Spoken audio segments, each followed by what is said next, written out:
नमस्कार दोस्तों, स्वागत है आप सबका जेटीसी आईएएस में। आज से शुरू हो रही है आधुनिक भारतीय इतिहास की एक नई श्रृंखला, फैक्ट के साथ और कहानियों के साथ, और ऐसा मजेदार यहाँ पर आपके सामने तथ्य रखे जाएंगे कि आप सबको आसानी से याद हो जाएगा। और आप लोग स्क्रीनशॉट ले सकते हैं बीच बीच में, ताकि आपको जो है पूरा जो भी लिखा या चार्ट बनाया जाएगा वो आपके पास रहे। ठीक है दोस्तों, तो बने रहिए हमारे साथ। और आज शुरुआत करते हैं हम सबसे पहले उत्तर मुगल सम्राट, जिन्होंने 1707 से लेकर 1857 तक भारत में राज्य किया। अब इस सीरीज में हम केवल 10-10 मिनट या 15-15 मिनट के वीडियोस बनाएंगे, ताकि आप लोगों पर ज्यादा लोड भी ना हो। 10 मिनट में आप उत्तर भारत को, जो आधुनिक भारत है, उसका आप पूरा रिवीजन कर लें। अब दोस्तों जानते हैं सबसे पहले कि 1707 में ऐसा क्या हुआ था। आप देखते हैं कि वो तैमूरी वंश जिसकी स्थापना बाबर ने की, औरंगजेब की मृत्यु के पश्चात जो भी पढ़ा जाता है वो सब आधुनिक भारत में पढ़ा जाता है। तो औरंगजेब जो थे, इनकी मृत्यु औरंगजेब की मृत्यु 3 मार्च 1707 में हो गई थी। ठीक है, औरंगजेब की मृत्यु के पश्चात उत्तराधिकार का संघर्ष होने लगा। और अब उत्तराधिकार का संघर्ष होगा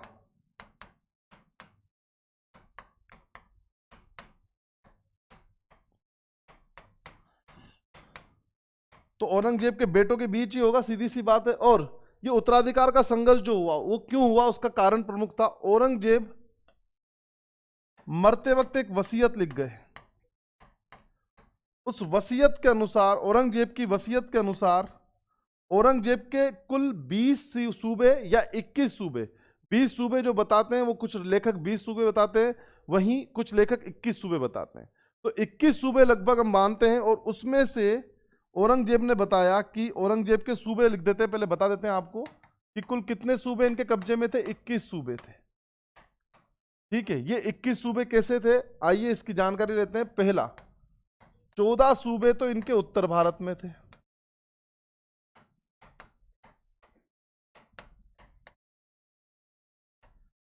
छह सूबे इनके दक्षिण भारत में थे, कर्नाटक, बीजापुर वगैरह, इन सब पर उत्तर मुगल सम्राट जो औरंगजेब थे, औरंगजेब का राज था इन पर। ठीक है, और एक सूबा बताते हैं अफगानिस्तान का। इस तरह 21 होते हैं ये।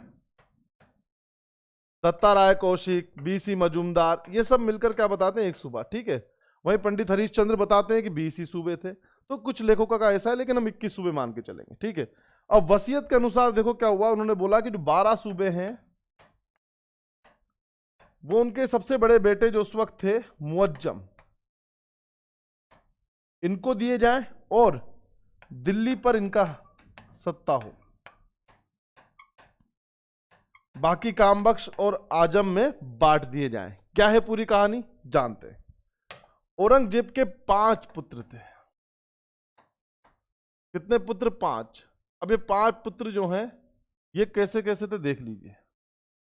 पहला, सुल्तान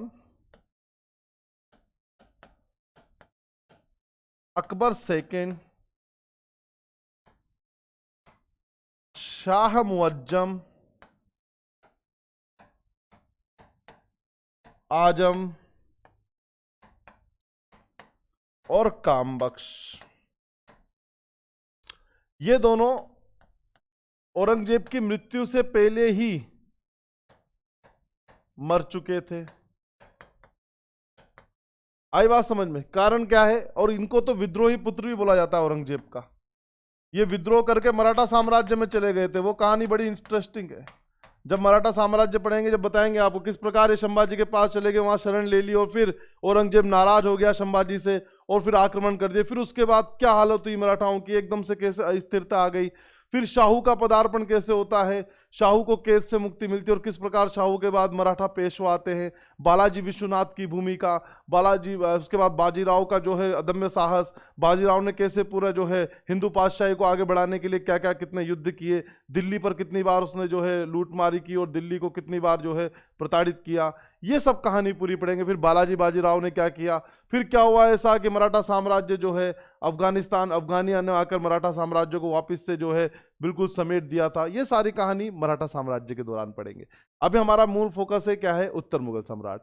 उत्तर मुगल सम्राट में हमने देखा कि ये दो तो पहले ही मर चुके थे, विद्रोही पुत्र। अब सम्राट बनने की बारी इन तीनों में से किसी एक की होगी। तो इन तीनों के बीच भी उत्तराधिकार का संघर्ष हुआ। कारण क्या था, मुअज्जम के पास सभी दलों का समर्थन था।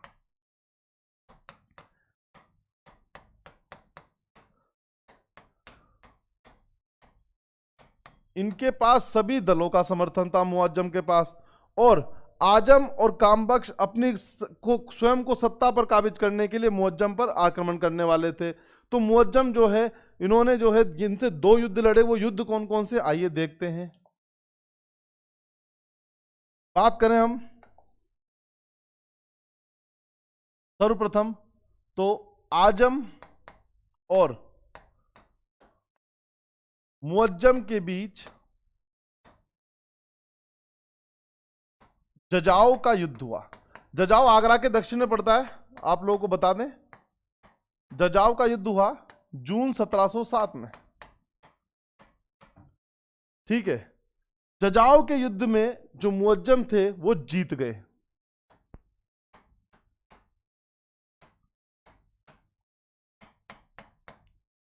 ठीक है, और आजम हार गए, ठीक है। वहीं कामबख्श उस वक्त हैदराबाद सूबे में थे, बीजापुर और हैदराबाद का इनके पास था। ये भी मुअज्जम से सत्ता के संघर्ष में आए। मुअज्जम ने हाथों हाथ सभी दलों से समर्थन प्राप्त करके इन पर भी चढ़ाई की, और इनके साथ जो युद्ध हुआ उसे हैदराबाद का युद्ध या बीजापुर का युद्ध भी कहते हैं। इतिहास में दो नाम से है। जून 1707 में उसमें मुअज्जम जीत गए और कामबख्श हार गए। तो भाई जो जीतेगा वही राजा बनेगा, सीधी सी बात है। अच्छा, आप लोग अगर स्क्रीनशॉट खींचना चाहते हैं तो खींच लीजिए, बाद में मैं जब रिवीजन करूंगा तब भी आपको बता दूंगा। आप स्क्रीनशॉट खींच सकते हैं, सीधा स्क्रीनशॉट से आपकी पीडीएफ बनती चली जाएगी। आगे देखिए आप लोग, बहुत अच्छी सीरीज है आपके सामने और कहीं नहीं मिलेगी, निःशुल्क यहीं मिलेगी। देखो अब आप ये देखिए, ऐसा करने के बाद हुआ क्या कि मुअज्जम जीत गए और भारत को नए मुगल सम्राट मिल गए जिनका नाम था शाह मुअज्जम। जीतने के बाद भैया इन्होंने अपना नाम बदल दिया, आए बात समझ, और अपने आप को नाम दिया नए मुगल। किस नाम को लेकर बैठे गद्दी पर, बहादुर शाह प्रथम।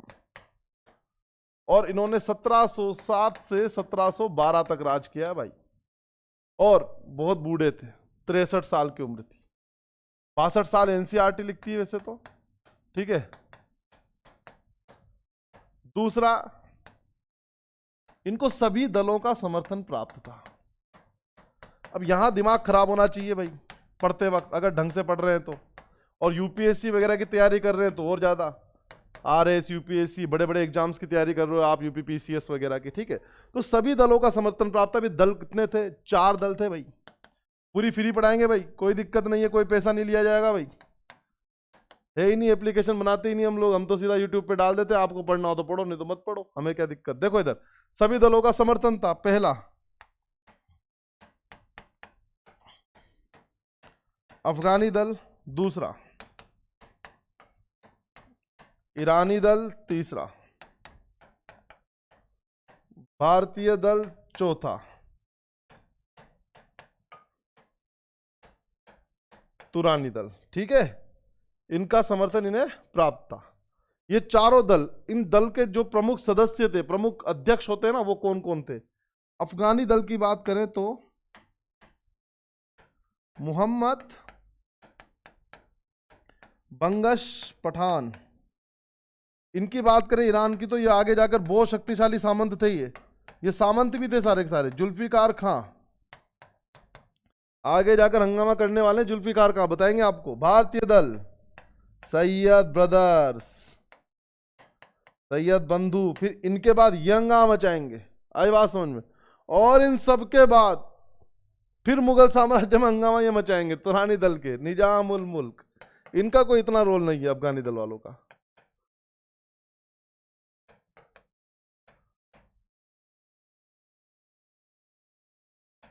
रोजाना जेटीसी आईएएस पे देखना वीडियो सीरीज, अब जीके की सीरीज धड़ाधड़ चालू हो चुकी है।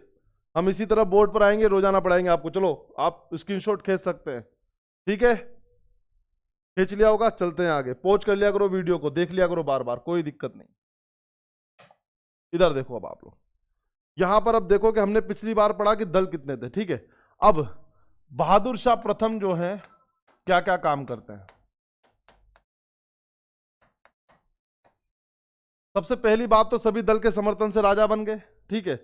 एक बहुत बड़ा साम्राज्य मिला, थोड़े से बूढ़े थे, दरबार में क्या हो रहा है इसकी खबर भी नहीं थी। उससे फिर क्या होगा ये भी बताएंगे आपको। पहले देखते हैं उस वक्त कौन कौन सी साम्राज्य ताकत जो है इनके साथ थी और किस किस के साथ इनके संबंध क्या थे। सर्वप्रथम बात करें मराठाओं की। मराठा साम्राज्य के साथ इनके संबंध कैसे रहे। अब मैं आपको एक चीज बता दूं, आजम ने जो है एक तरफ कहानी में आपको एक ट्विस्ट बताते हैं। यहां पर शिवाजी के पौत्र शाहू जी ये कैद में कर लिए थे औरंगजेब ने।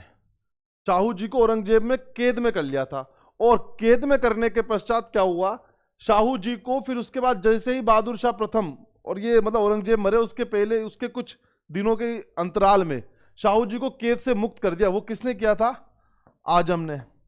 हालांकि बहादुर शाह उसके विरुद्ध थे, बहादुर शाह प्रथम उसके विरुद्ध थे कि नहीं करना चाहता, लेकिन जब मुक्त हो गए और बहादुर शाह प्रथम को गद्दी मिल गई तो फिर उन्होंने सोचा कि अगर दक्षिण में साम्राज्यवादी विस्तार की नीति अपनानी है तो मराठाओं को तो अपने पक्ष में रखना ही होगा, है ना बात समझ। क्योंकि मराठा क्या है कि अब धीरे धीरे एक उभरती हुई ताकत मराठाओं की, जैसे औरंगजेब मरे उसके बाद मराठा जो है वो धीरे धीरे उभर रहे थे, ठीक है। तो शाहू को जब कैद मुक्त कर दिया था तो मराठाओं का समर्थन उन्हें प्राप्त था। उधर शाहू भी गृह युद्ध में लग रहे थे, उनकी जो चाची है ताराबाई उनके साथ उनका बहुत बड़ा गृह युद्ध होगा। उस गृह युद्ध में क्या भूमिका है बालाजी विश्वनाथ की वो भी बताएंगे आपको, चिंता मत करिए, आगे देखते हैं। अब यहां पर देखिए आजम जो है इन्होंने क्या किया, जैसे ही आजम ने इनको कैद मुक्त किया तो शाहू को कुछ दिनों बाद समर्थन दे दिया बहादुर शाह फर्स्ट ने। उन्होंने कहा कि ठीक है, मराठा साम्राज्य के साथ उनकी नीति रही, वो नीति रही उदारवादी, लिबरल, बिल्कुल उदारवादी नीति रही। दूसरा उन्होंने कहा कि ठीक है, आप लोग अपना जो चौथ और सरदेश मुख वसूल करते थे, कुछ दक्कन के जो कुछ रियासत थी वहां से वसूल कर सकते माफ कीजिएगा, दक्कन की कुछ सूबों में चौथ एवं सरदेश मुखी, ये शिवाजी द्वारा आरोपित कर थे। शिवाजी के साम्राज्य में जब लगते थे चौथ एवं सरदेश मुखी, अभी बताएंगे इनके बारे में, चौथ एवं सरदेश मुखी वसूलने का अधिकार दे दिया।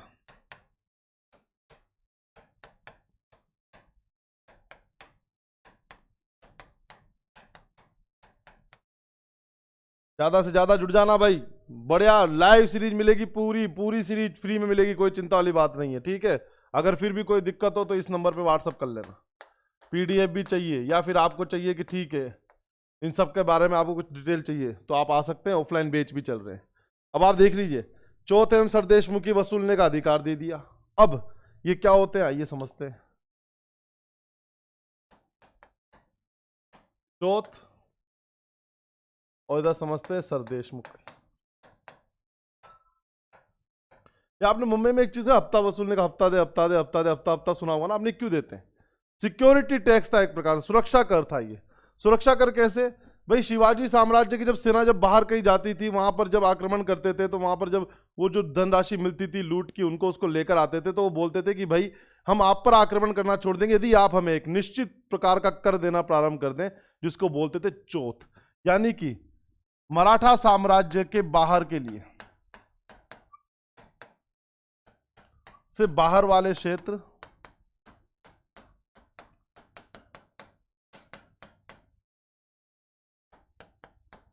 जो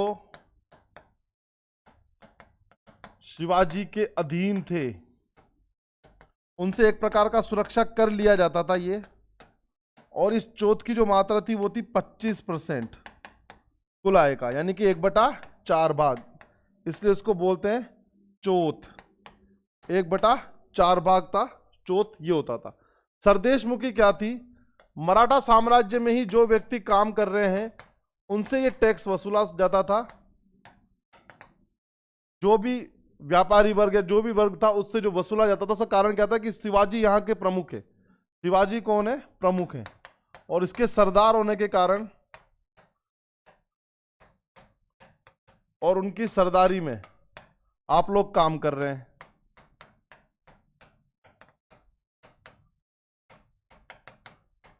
उनकी सरदारी में काम हो रहा है, इसलिए आप सब क्या करिए, शिवाजी को इसके बदले में कुछ टैक्स देंगे। और टैक्स कितना था? 1/10, यानी कि 10% आय का हिस्सा।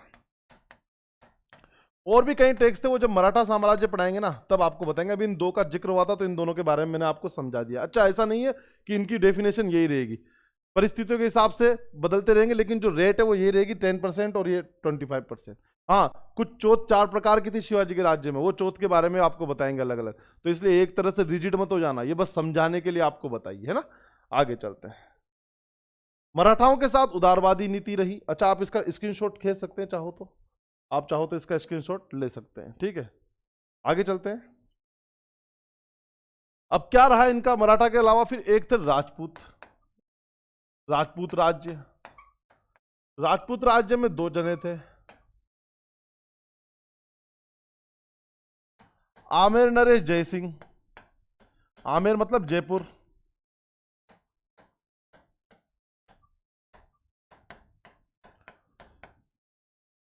और इधर मारवाड़ नरेश अजीत सिंह, यानी कि जोधपुर। इन दोनों का प्रमुख रूप से वहां पर राज्य था मारवाड़, और ये सामंत भी थे मुगल दरबार में औरंगजेब के समय। तो इन दोनों को ज्यादा से ज्यादा रियायत दी गई, इनसे मैत्री पूर्वक संबंध बनाए गए और ज्यादा घनिष्ठ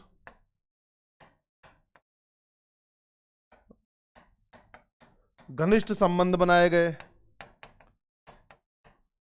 ताकि ये मुगल साम्राज्य को मजबूती दे सकें। क्योंकि मैंने आपको बताया ना, जब एक बड़ा वृक्ष उखड़ता है तो आसपास की जमीन हिल जाती है। यानी कि ये तो सबको पता था कि औरंगजेब जितने मजबूत कौन नहीं है, बहादुर शाह प्रथम नहीं है। तो इसीलिए इन सबको कंट्रोल करने के लिए कूटनीति का सहारा लेना पड़ा, और इनके प्रति जितना औरंगजेब कठोर थे उससे ज्यादा इनके प्रति उदारवादी नीति लानी पड़ी, ताकि ये मुगल साम्राज्य के वश में रहे, ठीक है। तो कई सारे रियायत दी गई, मैत्रीपूर्वक घनिष्ठ संबंध बनाए गए। अब हुआ क्या इसमें, उस वक्त एक और शक्ति जो है बहुत आगे बढ़ चुकी थी, खालसा की स्थापना हो चुकी थी, वो थी सिखों के अंतिम गुरु। वो कौन थे? गुरु गोविंद सिंह। गुरु गोविंद सिंह जो है, उनको इन्होंने उनके साथ तो मैत्रीपूर्वक संबंध अपनाए। कहते हैं ऐसा कि उन्हें मनसब भी दी गई, परंतु गुरु गोविंद सिंह की मृत्यु हो जाती है।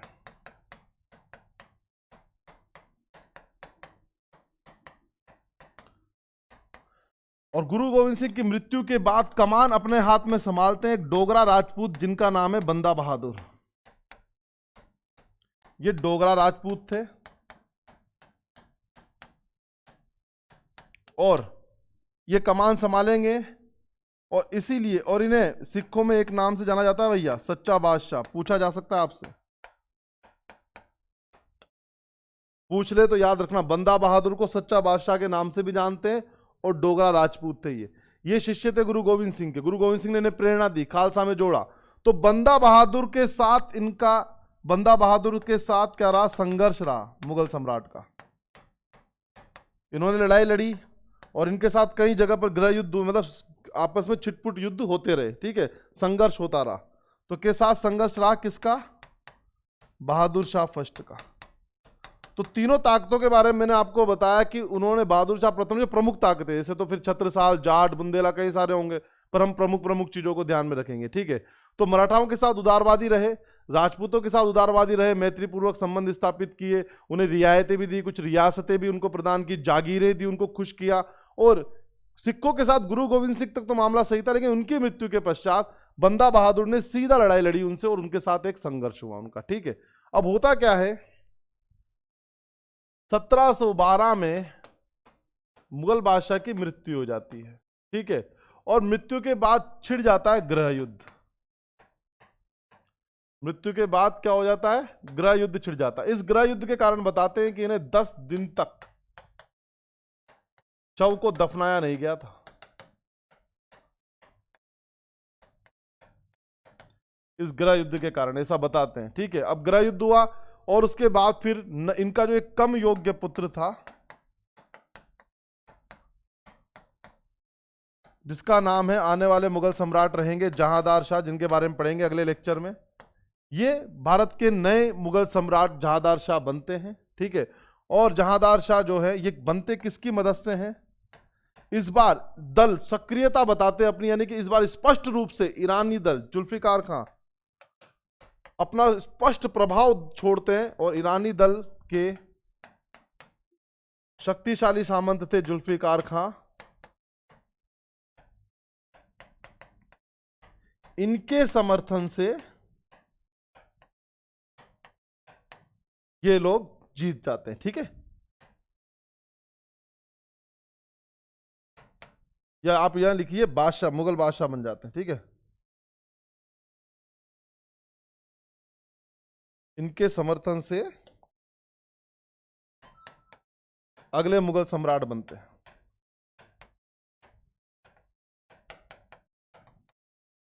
तो ये पूरी कहानी और बहादुर शाह प्रथम की कुछ इंपॉर्टेंट बातें जो पूछ ली जाती है या किताबों में दी हुई है, उनको भी आप देख लेना। बहादुर शाह प्रथम के समय पे क्या हुआ? एक डच प्रतिनिधि शिष्टमंडल आया था। डच शिष्टमंडल आया था, किसके नेतृत्व में आया? सॉरी,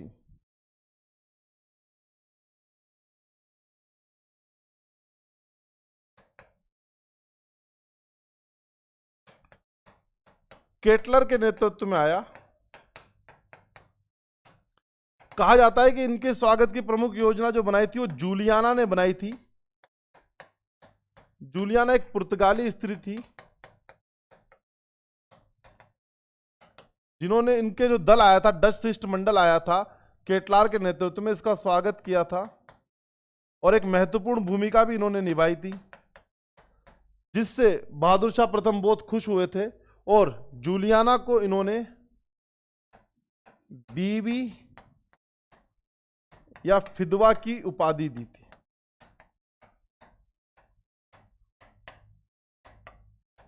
प्रश्न कभी बन जाए तो ये जानकारी आपके पास होनी चाहिए। डच प्रतिनिधि मंडल आया था, एक शिष्टमंडल। ठीक है, उन्होंने केटलार के नेतृत्व में आया था, जूलियाना ने उनका स्वागत किया और एक महत्वपूर्ण भूमिका थी उनको बुलाने के लिए, तो इसीलिए खुश होकर बादशाह ने कौन सी उपाधि दी? बीवी और फिदवा की उपाधि दी। ये प्रश्न आ सकता है कि बीवी और फिदवा की उपाधि किसने दी थी। ठीक है, तो आप याद रखना। दूसरी बात, अगर आपसे कभी जानकारी अगर प्राप्त करें तो आप इसके बारे में पूरा पूरा बता सकते हैं। तो हमने जो सीखा वो देख लेते हैं अभी तक।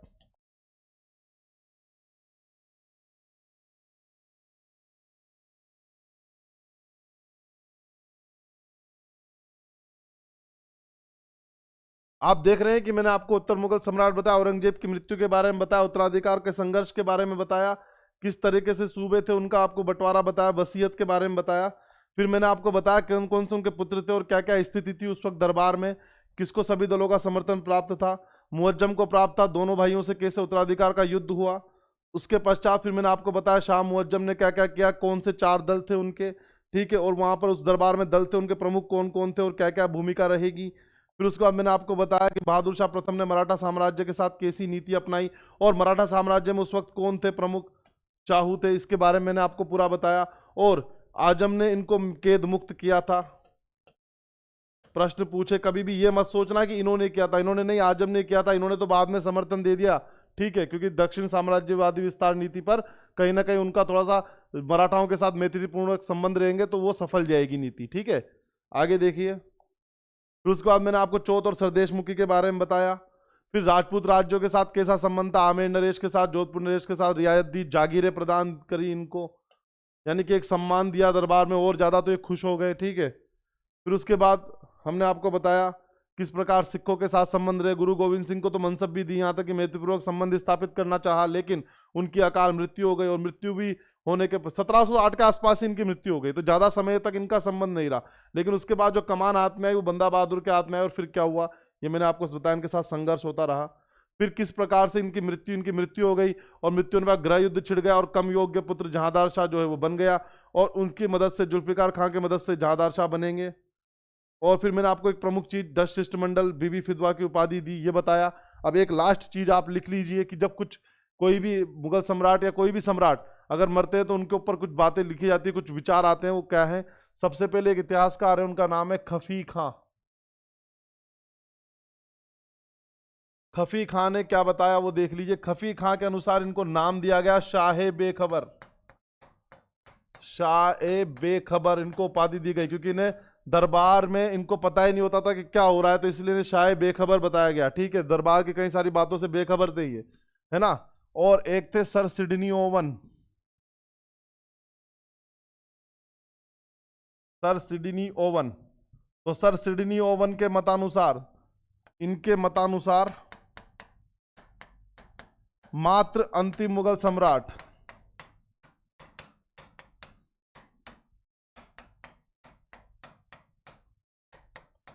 जिनके बारे में